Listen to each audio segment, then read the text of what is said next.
There are many things in the Bible which we are told 2 or 3 or even 4 times. These are important things, and when they are repeated, they are generally repeated with a different emphasis, from a different perspective, so that we can get a multidimensional understanding of things that happen, rather than just having one man's account. One of the major repeating sections is Deuteronomy, the 5th book of the Bible, the 5th book of Moses. In it, Moses delivers a speech to the children of Israel in the 40th year after they have left Egypt. In the 12th month, on the first day of the 12th month, he delivers this speech. He is just about to be taken by the Lord, and the responsibility for the leadership to be handed over to Joshua, the son of Jephunneh. He is looking back on the experience that the children of Israel have had over those 40 years, and then looking forward to what will happen to them in the future. He began in chapter 1 reminding them that God had brought them out of Egypt to Mount Horeb, where they were given the law of God, and they committed themselves to walking in that law. And at that time judges were appointed, Moses himself being the chief justice, but a whole system of learned men were appointed to resolve issues that arose among the people. And the emphasis is that this was God's work that they were doing. Having built the tabernacle, after 12 months they came to enter the land that God had promised them, having been led by God with the pillar of cloud by day and the pillar of fire by night, and the Lord having provided for them throughout that period. But they did not trust God to go forward. Well, this is the point at which we take up the reading, Deuteronomy chapter 2. Then we turned and journeyed into the wilderness of the way of the Red Sea, as the Lord spoke to me, and we skirted Mount Seir for many days.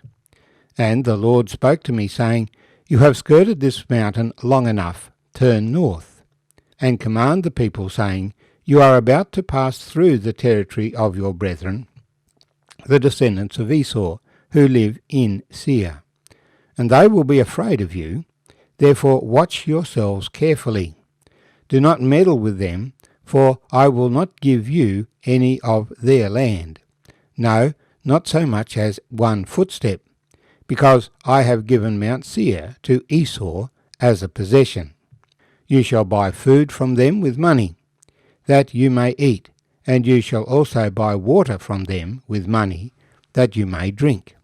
For the Lord your God has blessed you in all the work of your hand. He knows your trudging through this great wilderness. These 40 years the Lord has been with you. You have lacked nothing.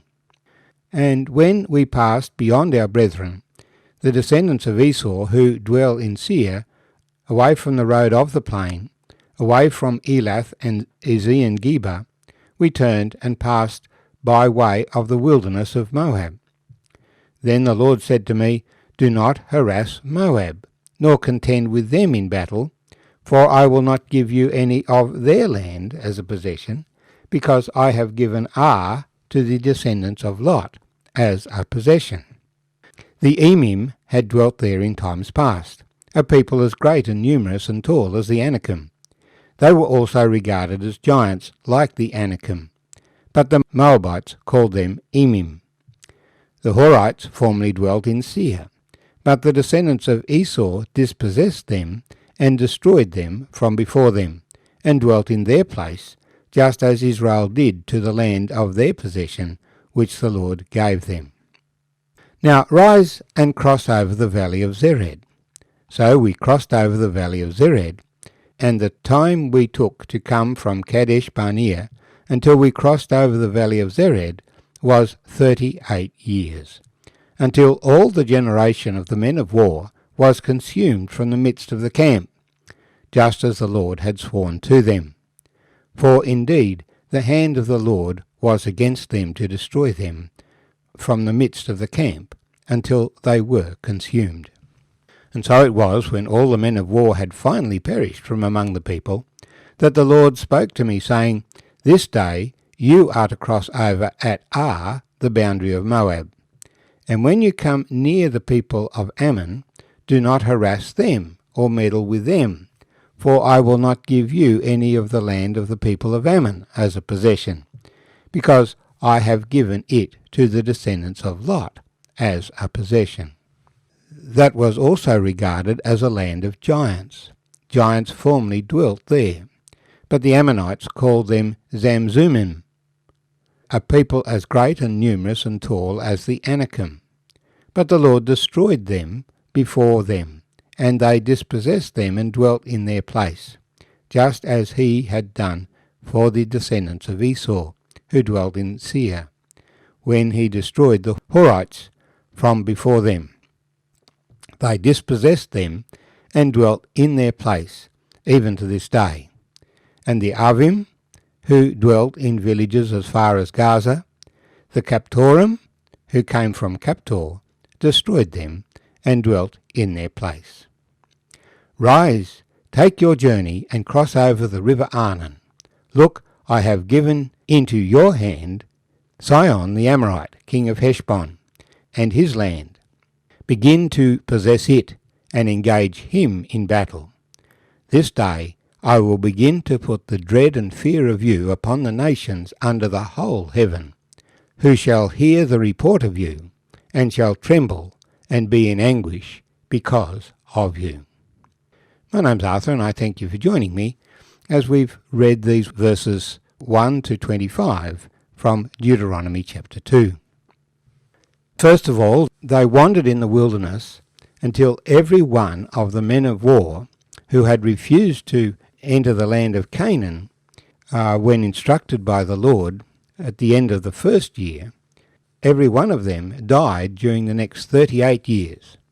The only ones left at this point of time were Caleb and Joshua, the two spies who had said, "We can go up and take this land," and of course Moses himself, who was about to die. Joshua would be the new leader of the people. The Lord had led them and provided for them for all of that time, living in the wilderness as nomads, providing for their livestock as well as for the people. And the number of people had been maintained. They had not been weakened by this exercise. Rather, they had been renewed. For now, the oldest among them, not counting Joshua and Caleb, would have been about 60 years of age. And so now it's time for them to prepare to come into the land. They are not to occupy the land of Esau. Esau was the brother of Jacob, another descendant of Abraham, and God had given the territory of Mount Seir to Esau. Esau was nervous, but the Israelites were to avoid them and not upset them. Similarly, the Ammonites and Moabites. These were descendants of Lot, Abraham's nephew. Abraham had looked after Lot, and so now the Israelites were to look after Ammon and Moab, and not to attack them. And we're told at length about the fact that there had been giants living in that territory. After the flood, several families of giants had come. The remnant of them remained in Hebron and would continue to occupy Gath until the time of King David. But there had been other giants in the territory of Mount Seir, in the territory of Moab, and in the territory of Ammon, and God had allowed them to be destroyed. And we find that Sihon, king of Og, was also of the giants. The chapter concludes, "And I sent messengers from the wilderness of Kedemoth to Sihon, king of Heshbon, with words of peace, saying, Let me pass through your land. I will keep strictly to the road, and I will turn neither to the right nor to the left. You shall sell me food for money, that I may eat, and give me water for money, that I may drink. Only let me pass through on foot, just as the descendants of Esau who dwell in Seir, and the Moabites who dwell in Ar, did for me, until I cross the Jordan to the land which the Lord our God is giving us. But Sihon, king of Heshbon, would not let us pass through, for the Lord your God hardened his spirit, and made his heart obstinate, that he might deliver him into your hand, as it is this day.